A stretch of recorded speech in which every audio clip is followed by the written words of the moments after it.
আজ শুক্রবার ২৮ মার্চ ২০২৫, ১৪ চৈত্র ১৪৩১ বঙ্গাব্দ, ২৭ রমজান ১৪৪৬ হিজরি। জানিয়ে দেব আজকের দৈনিক আমার দেশ পত্রিকার শিরোনামগুলো। ঈদ ঘিরে সক্রিয় রাজনৈতিক নেতারা, মুক্ত পরিবেশে মিলছেন বিএনপি নেতাকর্মী, নির্বাচন সামনে রেখে জনসংযোগ বাড়ানোর প্রস্তুতি, ঈদ উপহার নিয়ে যাচ্ছেন গুম খুনের শিকার পরিবারের পাশে, নিজ সংসদীয় আসনে ঈদ করবেন সম্ভাব্য প্রার্থীরা, গণসংযোগে ব্যস্ত জামাত, অন্য দলও তৎপর, মাঠে বিভিন্ন দলের সম্ভাব্য প্রার্থীরা, ইফতার মাহফিল আয়োজনসহ উপহার ও দরিদ্রদের সহায়তা, ঈদ শুভেচ্ছা জানিয়ে ব্যানার ফেস্টুন পোস্টারিং।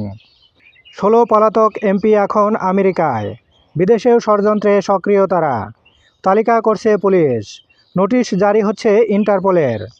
চীনের উপপ্রধানমন্ত্রীর সঙ্গে ডক্টর ইউনূসের বৈঠক, সম্পর্ক আরও গভীর করবে ঢাকা বেইজিং।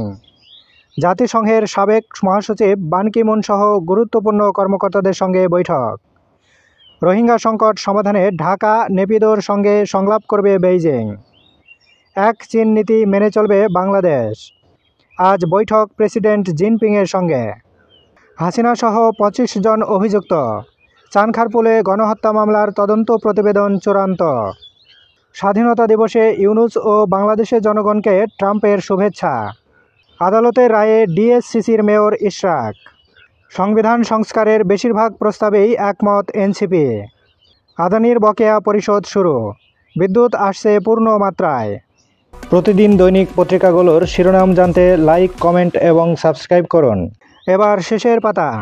রং বদলাচ্ছেন কিংস পার্টি বিএনএমের নেতারা, অন্তর্বর্তী সরকারের কাছ থেকে ফায়দা নেয়ার চেষ্টা।